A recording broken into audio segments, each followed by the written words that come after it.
This is the very first step in teaching our dog how to pivot on a pivot perch. So this is going to be helpful once we get into working on left finishes where our dog has to swing into heel position. So for this I'm using a rubber feed pan that I got from my local farming store. You just want to make sure whatever item you use as your pivot perch has a nice non-slip surface on it. You also want to make sure that the size of what you're using matches your dog. So for example, I'm using a pretty small one here because my dog is like 18 pounds.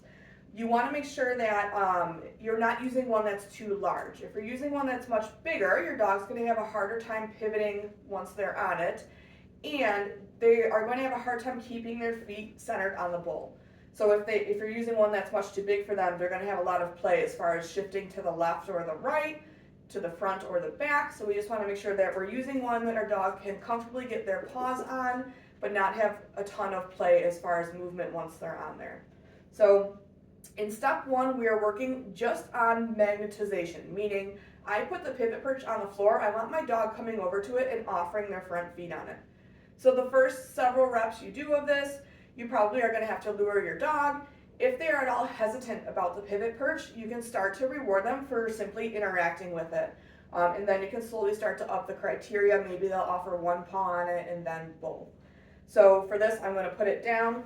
And then I'm going to use a piece of food to lure Kramer onto it.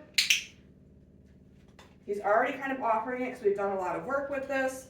So once your dog is on it, I'm going to give them a couple follow-up cookies for maintaining that position. And then I'm going to toss a reset cookie. Go get it.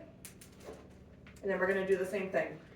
So I'm going to show him the food, get him to offer his front feet, marking as soon as both paws are on there, and rewarding. So in this step, I am not asking my dog to pivot at all while they're on here. Go get it. I just want them to offer their front feet on it and keep their front feet on it for more than just a second or two. Good job, bud. Go get it. So after you've done a lot of repetitions with luring, your dog will start to offer you this behavior. Good job, bud. Go get it. Show you that one more time.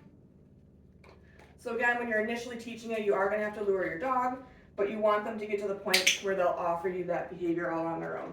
Good job, bud. Go get it.